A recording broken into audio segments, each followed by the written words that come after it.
합신 108회 총회에서 주요 결의사항이 있었다. 그중 헌의부에서 두 가지를 주요하게 이단 사이비 대책위원회로 넘기기로 했다.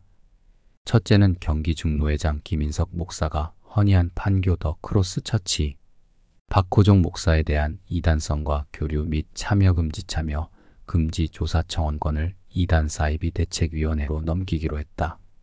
두 번째는 경기 중노회장 김인석 목사가 헌의한 용인 기쁨의 교회 정의호 목사에 대한 이단성과 교류 및 참여 금지 조사 청원권을 이단 사이비 대책위원회로 넘기기로 했다.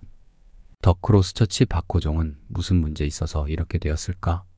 박호종은 신사도 운동 관련 의혹 등으로 논란이 되어 왔다. 더 크로스 처치 박호종은 신사도가 문제가 있다고 설교하기도 했다. 그러나 자신의 신학과 신앙은 여전히 신사도에 뿌리를 두고 있다.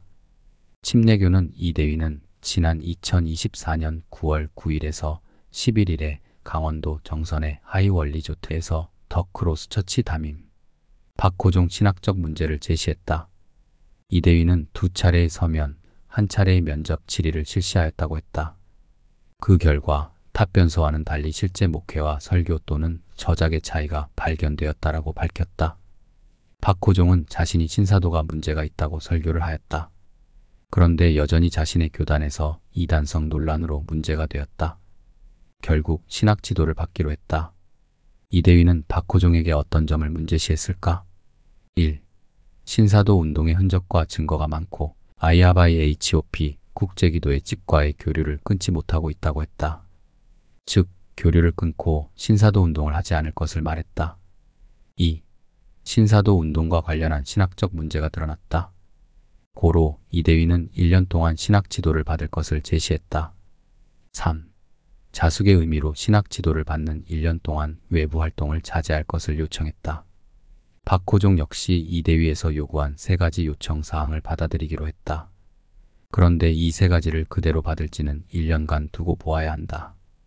박호종뿐만 아니라 정의호는 무슨 문제가 있을까? 정의호 역시 신사도 목회자다.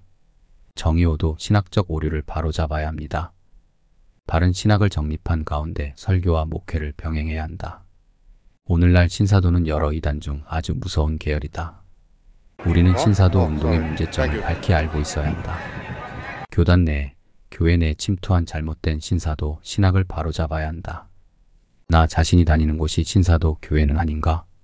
신사도 교회도 그렇고 건강하지 않은 교회의 특징 7가지는 이렇다.